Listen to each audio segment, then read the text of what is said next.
6-Minute English. Learning English. Hello, this is 6-Minute English, Learning English. I'm Sam. And I'm Rob.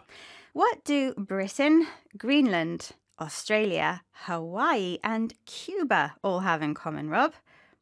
Are you planning your summer holidays, Sam? Or is it that they're all islands? That's right, Rob. They are all islands, but that's about all they have in common. There's as much variety in the world's islands as in the people who live there. In tourist holiday magazines, Pacific islands like Fiji, Tonga and Tahiti look like paradise with tropical rainforests, white sandy beaches and turquoise blue sea. But in reality, life is far from paradise for these island communities. In 2022, the island of Tonga suffered a tsunami, a huge wave caused by an earthquake that flowed inland, killing people and causing large-scale damage. The destruction was terrible and added to the continuing crisis of rising sea levels threatening the island's survival. In this programme, we'll be hearing some Pacific Islander voices and, as usual, learning some new vocabulary too. But first, I have a question for you, Rob. We already named some islands, large and small, but how much of the world's population do you think lives on an island? Is it A, 11%, B, 15%, or C, 20%? Oh, that's a tricky question. It can't be that many, so I'll guess A, 11%. OK, Rob, I'll reveal the correct answer at the end of the programme. The South Pacific is home to thousands of low-lying islands dotted across miles of Pacific Ocean. With rising sea levels, it's predicted that many of these islands will simply disappear in coming years. And if that wasn't bad enough, the effects of climate change are making life difficult for these island communities right now. The tsunami that hit Tonga left the main island, Tonga Tapu, in ruins.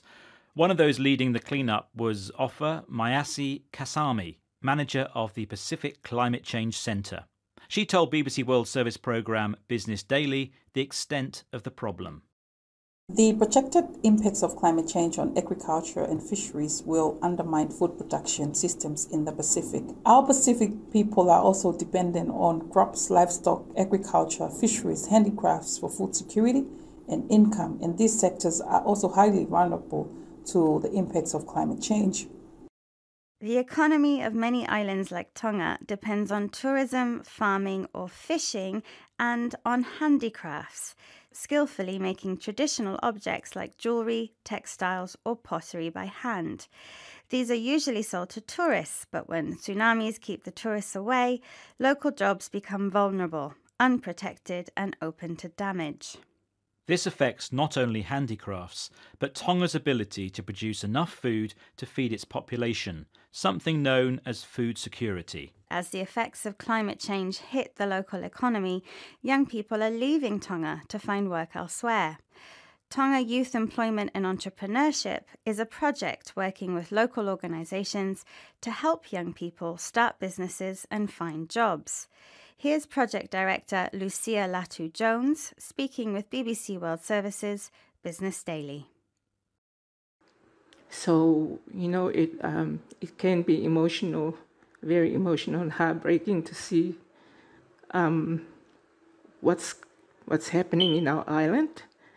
But it's even harder when you see young people coming through just looking for a chance. Looking for a chance to help their families, for them to get on their feet again. So the question we ask ourselves as an organization is how can we address these challenges to better support our people so that they can get back on their feet, feed their families.